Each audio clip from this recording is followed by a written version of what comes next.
Hello friends, இன்றைக்கு இந்த வீடியோவில் நாட்டுக்கோழி பண்ணை அமைக்க 50% மானியம் மற்றும் 250 இலவச நாட்டுக்கோழி குஞ்சுகள் வழங்கப்படும் அப்படின்னு சொல்லியிருக்காங்க. அதை பற்றின டீட்டெயில்ஸ் இந்த வீடியோவில் பார்ப்போம்.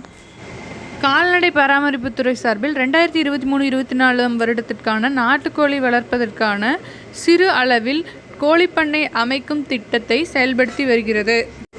இதில் சேர விரும்பும் பயனாளிகள் சம்பந்தப்பட்ட கிராமத்தில் நிரந்தரமாக வசிப்பவராகவும் கொட்டகை அமைக்க 625 சதுரடி நிலம் கொண்டவராகவும் அந்நிலம் மனித குடியிருப்பிலிருந்து விலகியும் இருக்க வேண்டும். நாட்டுக்கோழி வளர்ப்பு பண்ணை அமைக்க தேவையான செலவில் 50% மானியம் மாநில அரசு வழங்கும்.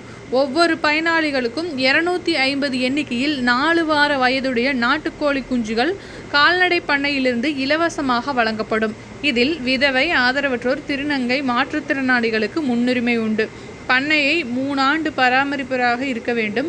விரும்புவோர் வரும் 30ஆம் தேதிக்குள் அருகிலுள்ள கால்நடை மருந்தகம் உதவி மருத்துவரை அணுகி திட்ட விளக்கம் பெற்று விண்ணப்பிக்கலாம் என அறிவிக்கப்பட்டுள்ளது. இந்த திட்டமானது தற்போது சேலம் மாவட்டத்தில் நடைமுறைப்படுத்தப்பட்டுள்ளது. இதேபோல மற்ற மாவட்ட விவசாயிகளும் அந்தந்த கால்நடை மருந்தகத்தோட உதவி மருத்துவரை அணுகி இந்த திட்டத்திற்கான ஃபார்மை பெற்று விண்ணப்பிக்கலாம் அப்படின்னு சொல்லியிருக்காங்க.